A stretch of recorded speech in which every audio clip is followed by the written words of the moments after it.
Hi guys, ಎಲ್ಲರಿಗೂ ನಮಸ್ಕಾರ. Welcome back to my YouTube channel. ಇವತ್ತು ಬೆಳಗಿನ ವ್ಲಾಗ್ನ ಸ್ಟಾರ್ಟ್ ಮಾಡ್ತಾ ಇದ್ದೀನಿ. ಬೆಳಗ್ಗೆ ಟಿಫನ್ಗೆ ಏನು ಮಾಡೋಣ ಅಂತ ಅಂದ್ಕೊಂಡು ಚಪಾತಿ ಮಾಡೋಣ ಅಂದ್ಕೊಂಡಿದ್ದೀನಿ. ಚಪಾತಿ ಆಲೂಗೆಡ್ಡೆ ಪಲ್ಯ ಪ್ರಿಪೇರ್ ಮಾಡೋಣ ಅಂದ್ಕೊಂಡಿದ್ದೀನಿ. ನಾಷ್ಟ ರೆಡಿ ಮಾಡಬೇಕು. ಫಸ್ಟು ನಾಷ್ಟ ರೆಡಿ ಮಾಡೋಣ ಬನ್ನಿ. ಫಸ್ಟು ಆಲೂಗೆಡ್ಡೆನ ಬೇಯಿಸೋಕೆ ಇಟ್ಕೊಂಡಿದ್ದೀನಿ. ಆಲೂಗೆಡ್ಡೆ ತೊಳೆದ್ಬಿಟ್ಟು ಚೆನ್ನಾಗಿ ಸ್ವಲ್ಪ ಒಂದು 1/4 ಗಂಟೆ ನೆನೆಸ್ಬಿಟ್ಟು ಆಮೇಲೆ ನೀಟಾಗಿ ವಾಶ್ ಮಾಡಿಕೊಂಡು ಬೇಯಕ್ಕಿಟ್ಟಿದ್ದೀನಿ. ಇಲ್ಲಾಂದರೆ ಆಲೂಗೆಡ್ಡೆಯಲ್ಲಿ ಸ್ವಲ್ಪ ಮಣ್ಣೆಲ್ಲ ಹಾಗೆ ಇರುತ್ತಲ್ವ, ಅದಕ್ಕೋಸ್ಕರ ನೀಟಾಗಿ ನೆನೆಸಿಟ್ಬಿಟ್ಟು ಆಮೇಲೆ ಮತ್ತೆ ವಾಶ್ ಮಾಡಿ ಬೇಯಕ್ಕೆ ಹಾಕಿದ್ರೆ ಚೆನ್ನಾಗಿರುತ್ತೆ. ಸೊ ಬಾಣಲಿಗೆ ಎಣ್ಣೆ ಹಾಕ್ಕೊಂಡು ಈರುಳ್ಳಿ, ಹಸಿಮೆಣ್ಸಿಕಾಯಿ, ಕಡಲೆಬೇಳೆ, ಸಾಸಿವೆ ಎಲ್ಲನೂ ಸಹ ಒಗ್ಗರಣೆಗೆ ಹಾಕ್ಕೊತಾ ಇದ್ದೀನಿ. ಸ್ಟಾರ್ಟಿಂಗ್ ಕಡಲೆಬೇಳೆನ ಸಾಸಿವೆ ಹಾಕಿದ್ದೀನಿ. ನೆಕ್ಸ್ಟು ಕಡಲೆಬೇಳೆ ಹಾಕ್ಬಿಟ್ಟು ಫ್ರೈ ಮಾಡ್ಕೊತಾ ಇದ್ದೀನಿ. ಅದಕ್ಕೊಂದು ಸ್ವಲ್ಪ ಉದ್ದಿನಬೇಳೆ ಹಾಕ್ತಿದ್ದೀನಿ ಅಷ್ಟೇ. ಆಮೇಲೆ ಈರುಳ್ಳಿ, ಹಸಿಮೆಣ್ಸಿಕಾಯಿ ಹಾಕ್ಬಿಟ್ಟು ಚೆನ್ನಾಗಿ ಫ್ರೈ ಮಾಡ್ಕೊತಾ ಇದ್ದೀನಿ. ಇದು ರೆಡ್ ಆಗಬೇಕು, ಲೈಟ್ ರೆಡ್ ಆದರೆ ಸಾಕು. ಆ ಥರ ಲೈಟ್ ರೆಡ್ ಆದರೆ ಈರುಳ್ಳಿ ಟೇಸ್ಟು ಚೆನ್ನಾಗಿರುತ್ತೆ. ಯಾವಾಗಲೂ ಸ್ವಲ್ಪ ಕೆಂಪಾಗಬೇಕು, ಆವಾಗಲೇ ಈರುಳ್ಳಿ ಎಲ್ಲ ಟೇಸ್ಟಾಗಿ ಬರೋದು. ಯಾವುದೇ ಅಡುಗೆಗಾಗಲಿ ಈ ಥರ ಗ್ರೇವಿ ಅಡುಗೆಗೆ ಈರುಳ್ಳಿ ಸ್ವಲ್ಪ ಕೆಂಪಾದರೆ ಸಕ್ಕತ್ತಾಗಿರುತ್ತೆ, ಟೇಸ್ಟು ಚೇಂಜ್ ಆಗುತ್ತೆ. ನೆಕ್ಸ್ಟ್ ಅದಕ್ಕೊಂದು ಸ್ವಲ್ಪ ಕರಿಬೇವು ಹಾಕ್ಕೊತಾ ಇದ್ದೀನಿ. ಕರಿಬೇವು ಆವಾಗಲೇ ಹಾಕ್ಕೊಂಡಿಲ್ಲ, ಸ್ಕಿಪ್ ಮಾಡಿಬಿಟ್ಟಿದ್ದೆ, ಮರ್ತೋಗ್ಬಿಟ್ಟಿತ್ತು ನನಗೆ. ಅದಕ್ಕೋಸ್ಕರನೇ ಇವಾಗ ಸ್ವಲ್ಪ ಕರಿಬೇವು ಹಾಕ್ಕೊತಾ ಇದ್ದೀನಿ. ನೆಕ್ಸ್ಟು ಭಾಗ ಎಲ್ಲ ಮಾಡಿ, ಸೊ ಟೊಮೆಟೊನ ಮೇಲೆ ಹಾಕಿದ್ರೆ ಚೆನ್ನಾಗಿ ಫ್ರೈ ಆಗೋಲ್ಲ. ಈ ಥರ ಎಲ್ಲ ಸ್ವಲ್ಪ ಈರುಳ್ಳಿ ಎಲ್ಲ ಭಾಗ ಎಲ್ಲ ಮಾಡಿ ಆಮೇಲೆ ಟೊಮೆಟೊ ಹಾಕ್ಕೊಂಡು ಸ್ವಲ್ಪ ಉಪ್ಪು ಹಾಕ್ಕೊಂಡು ಆಮೇಲೆ ಕೊತ್ತಂಬರಿ ಸೊಪ್ಪು ಹಾಕ್ಕೊತಾ ಇದ್ದೀನಿ. ಇವಾಗಲೇ ಎಷ್ಟು ಬೇಕೋ ಅಷ್ಟು ಅಳತೆಗೆ ಉಪ್ಪು ಹಾಕ್ಕೊಬೇಕು, ಇಲ್ಲಾಂದರೆ ಆಮೇಲೆ ಆಲೂಗೆಡ್ಡೆ ಪಲ್ಯ ಅಲ್ವಾ, ಗ್ರೇವಿ ಆದರೆ ಟೇಸ್ಟ್ ನೋಡ್ಕೊಂಡು ಹಾಕ್ಕೊಬೋದು. ಆಲೂಗೆಡ್ಡೆ ಪಲ್ಯ ಅಂದರೆ ಸ್ವಲ್ಪ ಪಲ್ಯ ಟೈಪ್ ಆದರೆ ಫಸ್ಟೇ ಹಾಕ್ಕೊಬೇಕು, ಒಗ್ಗರಣೆಗೆಲ್ಲ ಹಾಕ್ಕೊತೀವಿ ಆವಾಗ. ಸೊ ಟೊಮೆಟೊ ಎಲ್ಲನೂ ಸ್ಮ್ಯಾಶ್ ಮಾಡಿದ್ದೀನಿ, ಚೆನ್ನಾಗಿ ಸ್ಮ್ಯಾಶ್ ಮಾಡಿ ಆಗಿದೆ. ನೆಕ್ಸ್ಟು ಅದಕ್ಕೆ ಸ್ವಲ್ಪ ಆಲೂಗೆಡ್ಡೆ ಬೇಯಿಸಿರೋದನ್ನ ಸಿಪ್ಪೆ ತೆಗೆದು ಅದನ್ನು ಸ್ಮ್ಯಾಶ್ ಮಾಡಿ ಮತ್ತೆ ಅದಕ್ಕೆ ಮಿಕ್ಸ್ ಮಾಡ್ಕೊತಾ ಇದ್ದೀನಿ. ಲಾಸ್ಟ್ ಇದು ಕೊತ್ತಂಬರಿ ಸೊಪ್ಪೆಲ್ಲ ಆವಾಗಲೇ ಆ್ಯಡ್ ಮಾಡ್ಕೊಂಡಿದ್ದೀನಿ. ಇವಾಗ ಸ್ವಲ್ಪ ಕಡಲೆ ಹಿಟ್ಟು ಬರುತ್ತಲ್ಲ, ಕಡಲೆ ಹಿಟ್ಟು ನಾವು ಕಡಲೆ ಹಿಟ್ಟು ಪ್ಯಾಕೆಟಲ್ಲಿ ಸಿಗುತ್ತಲ್ಲ, ಅದಾದರೂ ಸರಿಬೋದು. ಇಲ್ಲಾಂದರೆ ಮನೇಲೇ ಇರುತ್ತಲ್ಲ ಕಡಲೆ, ಅದನ್ನು ಸ್ವಲ್ಪ ಪುಡಿ ಮಾಡಿಕೊಂಡು ಸ್ವಲ್ಪ ನೀರು ಮಿಕ್ಸ್ ಮಾಡ್ಕೊಂಡು ಅದಕ್ಕೆ ಕಲಸಿದ್ರೆ ಟೇಸ್ಟ್ ಸಕ್ಕತ್ತಾಗಿ ಬರುತ್ತೆ. ಚಪಾತಿನೂ ಸಹ ಸುಟ್ಕೊತಾ ಇದ್ದೀನಿ. ಈ ಕಡೆ ಸೈಡಲ್ಲಿ ಆಲೂಗೆಡ್ಡೆ ಪಲ್ಯ ಎಲ್ಲ ರೆಡಿಯಾಗಿದೆ, ಚಪಾತಿನೂ ಸಹ ರೆಡಿಯಾಗಿದೆ. ಹಾಗೆ ಸುಮ್ಮನೆ ಪಾಪ್ಕಾರ್ನ್ ತಿನ್ನೋಣ ಅನ್ನಿಸ್ತು. ಪಾಪ್ಕಾರ್ನ್ ಪ್ಯಾಕೆಟ್ನ ತರಿಸಿ 1-2 ಡೇಸ್ ಆಗಿತ್ತು, ಮಾಡಿರಲಿಲ್ಲ. ಮಾಡೋಣ ಅಂತ ಹೇಳ್ಬಿಟ್ಟು ಎತ್ಕೊಂಡೆ. ಅದು ನಾನು ಮಾಡೋಣ ಅಂದ್ಬಿಟ್ಟು ಬೇರೆ ಕೆಲಸ ಮಾಡ್ಕೊತಾ ಇದ್ದೆ. ನಮ್ಮ ಮನೇಲಿ ಮಾಡ್ತೀನಿ ಅಂತ ಹೇಳಿದ್ರು. ಸೊ ಮಾಡೋಕ್ಕೋಗಿ ಸ್ವಲ್ಪ ಅವರು ಒಂದೆರಡು ವಿಷಿಲ್ ಕೂಗಿಸ್ಬಿಟ್ಟಿದ್ದಾರೆ. ಅದು ಹೋಗ್ಬಿಟ್ಟು ಕರೆಕ್ಟಾಗಿಬಿಟ್ಟಿದೆ. ಆದರೂ ಈ ಥರ ಎಲ್ಲ ಫಸ್ಟ್ ಟೈಮ್ ನಾನು ಟ್ರೈ ಮಾಡಿದ್ದೀನಿ, ಈ ಥರ ಎಲ್ಲ ಮಾಡ್ತಾಯಿರಲ್ಲ. ಸೊ ಅವರಿದೆ ಫಸ್ಟ್ ಟೈಮ್ ಅಲ್ವಾ, ಗೊತ್ತಾಗಲಿಲ್ಲ ನಾನು, ಸೊ ಹೇಳಲಿಲ್ಲ. ಅದಕ್ಕೋಸ್ಕರ ಸೀದೋಯ್ತು. ಆದರೂ ಟೇಸ್ಟ್ ಸಕ್ಕತ್ತಾಗಿತ್ತು. ಸೊ ದಾಳಿಂಬೆ ಹಣ್ಣನ್ನ ಬಿಡಿಸಿಕ್ಕಿದ್ದೀನಿ. ನಮ್ಮ ಮನೇಲಿ ಫ್ರೂಟ್ಸ್ ಎಲ್ಲಿರುತ್ತೋ ಅಲ್ಲೇ ಇದ್ಬಿಡುತ್ತೆ, ಇಲ್ಲಾಂದರೆ ಕಟ್ ಮಾಡಿ ರೆಡಿ ಮಾಡಿ ಇಟ್ಟರೆ ಮಾತ್ರ ತಿನ್ನೋದು. ಅದಕ್ಕೋಸ್ಕರನೇ ನಾನು ದಾಳಿಂಬೆ ಹಣ್ಣನ್ನ ಬಿಡಿಸ್ಕೊಂಡು ರೆಡಿ ಮಾಡಿಕೊಂಡೆ.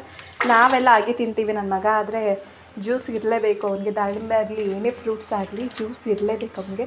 ಸ್ವಲ್ಪ ಹಾಗೆ ತಿನ್ನಿಸೋದು ಅಭ್ಯಾಸ ಮಾಡಿಲ್ಲ. ಅವನು ಹೇಗಿದ್ದೋ ಹಂಗೆ ಬಿಟ್ಬಿಟ್ಟು ಇವಾಗ ನಮ್ಗೆ ತಲೆನೋವಾಗಿದೆ. ಎಲ್ಲ ಮಕ್ಕಳು ಕಚ್ಕೊಂಡು ತಿಂತಾರೆ ಫ್ರೂಟ್ಸ್ಗಳನ್ನ. ನನ್ನ ಮಗ ಏನೇ ಫ್ರೂಟ್ಸ್ ಆದ್ರೂ ಆ್ಯಪಲ್ ಸಹ ಜ್ಯೂಸ್ ಮಾಡಿಕೊಡು ಅಂತಲೇ ಹಿಂಸೆ ಮಾಡೋದು. ಅದಕ್ಕೋಸ್ಕರನೇ ಜ್ಯೂಸ್ ಮಾಡಿದೆ. ಸೊ ಇದು ನಮ್ಮ ಮಗನಿಗೆ ಸ್ಕೂಲ್ಗೆ ಹೋಗೋಕ್ಕೆ ಎಲ್ಲ ಪ್ರಿಪೇರ್ಡ್ಗೆ ಟಿಫನ್ ಬಾಕ್ಸ್ ಇರಲಿಲ್ಲ, ಬ್ಯಾಗ್ ಇರಲಿಲ್ಲ. ಲಂಚ್ ಬ್ಯಾಗು ಆಮೇಲೆ ಟಿಫನ್ ಬಾಕ್ಸ್ ಎಲ್ಲನೂ ಆನ್ಲೈನಲ್ಲಿ ಆರ್ಡ್ರ್ ಮಾಡಿದರು. ಅದಕ್ಕೋಸ್ಕರನೇ ಇದೆಲ್ಲ ಓಪನ್ ಮಾಡ್ತಾ ಇದ್ದೀವಿ. ಇವಾಗ ನನ್ನ ಮಗ ಓಪನ್ ಮಾಡಿದ ತಕ್ಷಣ ಖುಷಿಯಾಗಿ ಬೇಕು ಅಂತ ಹಾಕಿಸ್ಕೊತಾ ಇದ್ದ. ಅದಕ್ಕೋಸ್ಕರನೇ ಇವಾಗೆಲ್ಲನೂ ಓಪನ್ ಮಾಡಿ ಹೇಗಿದೆ ಅಂತ ಎಲ್ಲ ನೋಡ್ಕೊತಾ ಇದ್ದೀವಿ.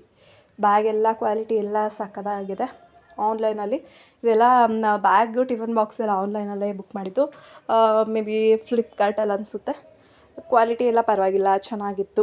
ಎಲ್ಲನೂ ನನ್ನ ಮಗನಿಗೆ ಇಷ್ಟ ಆಯಿತು, ನಮಗೂ ಇಷ್ಟ ಆಯಿತು, ಚೆನ್ನಾಗಿತ್ತು. ಬ್ಯಾಗೆಲ್ಲ ಸ್ವಲ್ಪ ದೊಡ್ಡದಾಗ್ಲೇ ಏಜು ಒಂದ್ಸಲ ಬುಕ್ ಮಾಡಿದ್ದು, ಇದಕ್ಕಿಂತ ಲಾಸ್ಟು ಅದು ಸ್ವಲ್ಪ ಚಿಕ್ಕ ಬಂದಿತ್ತು ಬ್ಯಾಗು. ಅದಕ್ಕೋಸ್ಕರನೇ ಇದು 2ನೇ ಸಲ ಅದು ರಿಟರ್ನ್ ಮಾಡಿ ಈ ಬ್ಯಾಗ್ ಇದು ಮಾಡಿದ್ದು.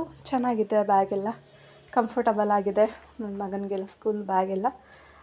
ಈ ಬ್ಯಾಗು ಆಮೇಲೆ ಇನ್ನೂ ಸ್ಕೂಲಿಂದ ಬುಕ್ಸ್ ಈಸ್ಕೊಂಡು ಬಂದಿಲ್ಲ. ಬುಕ್ಸ್ ಎಲ್ಲ ಈಸ್ಕೊಂಡು ಬಂದು ಅದಕ್ಕೋಸ್ಕರ ಬೈಂಡಿಂಗ್ ಎಲ್ಲ ಹಾಕಬೇಕು. ಬ್ಯಾಗೆಲ್ಲ ಚೆನ್ನಾಗಿದೆ. ಇದೆಲ್ಲ ಹಾಕ್ಕೊಂಡು ಎಲ್ಲ ಇದು ಮಾಡ್ದೆ ಬಾಕ್ಸ್ ಮನೆಗೆ ಹೊಸ ಚಾಪೆ ಬೇಕಿತ್ತು. ಹಳೆ ಚಾಪೆ ಎಲ್ಲ ನೀರಲ್ಲೆಲ್ಲ ನೆನೆಸಿ ಎಲ್ಲನೂ ಇದು ಮಾಡಿಬಿಟ್ಟಿದ್ದ. ನನ್ನ ಮಗ ಎಲ್ಲ ನೀರು ಚೆಲ್ಲಿ ಎಲ್ಲ ತ್ಯಾವ ಮಾಡಿಬಿಟ್ಟಿದ್ದ. ತನ್ನ ಅಂದ್ಕೊಂಡು ತಂದೇ ಇರಲಿಲ್ಲ. ನಮ್ಮ ಯಜಮಾನ್ರು ಹೇಳ್ದಲೇ ಚಾಪೆ ಎಲ್ಲ ತೊಗೊಂಡು ಬಂದಿದ್ದಾರೆ. ಇದು ಚಾಪೆ ಹಾಳಾಗಿ ಎಲ್ಲ ಕಿತ್ತೋಗಿ ಒಂದು 6 ಮಂತೇ ಆಗಿಬಿಟ್ಟಿತ್ತು. ನಾವು ತರೋಣ ಅಂದ್ಕೊಂಡು ಸ್ವಲ್ಪ ಯೋಚನೆ ಮಾಡ್ತಾಯಿದ್ದು. ಅದಕ್ಕೆ ಕೇಳಿದೆ ನಮ್ಮ ಯಜಮಾನ್ರು ಹೊಸ ಚಾಪೆನ ತಂದಿದ್ದಾರೆ. ಕ್ವಾಲಿಟಿ ಎಲ್ಲ ಚೆನ್ನಾಗಿದೆ, ಸ್ವಲ್ಪ ದೊಡ್ಡದಾಗೇ ಇದೆ. ಲಾಸ್ಟ್ ಟೈಮ್ ನಾವು ತೊಗೊಂಡಾಗ ಸ್ವಲ್ಪ ಚಿಕ್ಕ ಇತ್ತು ಚಾಪೆ ಎಲ್ಲ. ಇದೊಂದು ಸ್ವಲ್ಪ ಡಿಸೈನಾಗಿ ಚೆನ್ನಾಗಿದೆ. ಲಾಸ್ಟ್ ಟೈಮ್ ಒಂಥರ ಮೆರೂನ್ ಥರ ಇತ್ತು. ಇದೊಂದು ಸಲ ಬ್ಲ್ಯಾಕ್ ಥರ ವೈಟ್ ಥರ ಇದೆ ಡಿಸೈನ್ ಎಲ್ಲ ಚೆನ್ನಾಗಿದೆ. ಸ್ವಲ್ಪ ದೊಡ್ಡದಾಗೇ ಯಾರಾದರೂ ಬಂದಾಗೆಲ್ಲ ಚೆನ್ನಾಗಿರುತ್ತೆ ಕೂತ್ಕೊಳ್ಳೋಕ್ಕೆ.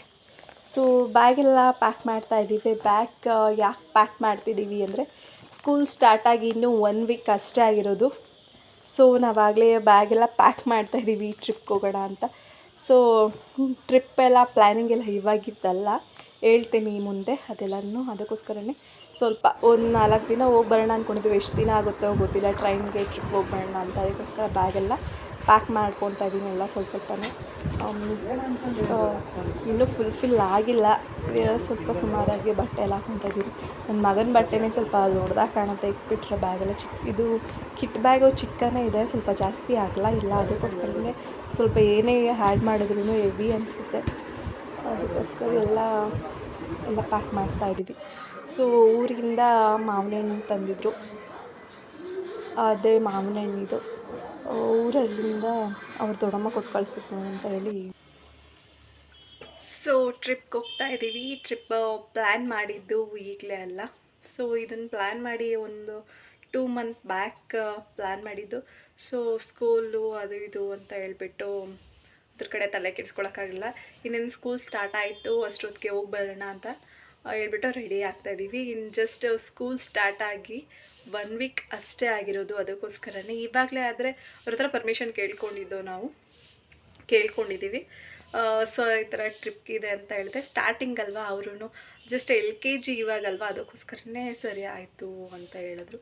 ಅದಕ್ಕೋಸ್ಕರನೇ ನಾವು ಟ್ರಿಪ್ ಹೋಗೋಣ ಅಂತ ಪ್ಲ್ಯಾನ್ ಮಾಡಿದ್ದು. ಸೊ ಇವಾಗಲೇ ಎಲ್ಲ ಪ್ಲ್ಯಾನ್ ಮಾಡಿದ್ದದು. ಈಗಲೇ ಸ್ಕೂಲ್ ಸ್ಟಾರ್ಟಾಗಿ 1 ವಾರಕ್ಕೇ ಟ್ರಿಪ್ ಆಗ್ತಿದ್ದೀವಿ ಅಂದರೆ ಅದು ಇವಾಗಲ್ಲ, 2 ಮಂತ್ಸ್ ಬ್ಯಾಕ್ ಎಲ್ಲ ಇದು ಮಾಡಿ. ಅದಕ್ಕೋಸ್ಕರ ದೇವಸ್ಥಾನಕ್ಕೆ ಹೋಗಬೇಕು ಅಂತ ಹೇಳ್ಬಿಟ್ಟು ಆಗಲೇ ನಿಲ್ಬಾರ್ದಲ್ವ. ಕೆಲವರು ಹೇಳ್ತಾರೆ ದೇವಸ್ಥಾನಕ್ಕೆ ಹೋಗ್ತೀವಿ ಅಂತ ಅಂದ್ಕೊಂಡು ಹಾಗೇ ಇರಬಾರ್ದು, ಅದನ್ನು ಸ್ವಲ್ಪ ಅಪಶಕುನ ಥರ ಅಂತ ಎಲ್ಲ ಹೇಳ್ತಾರೆ.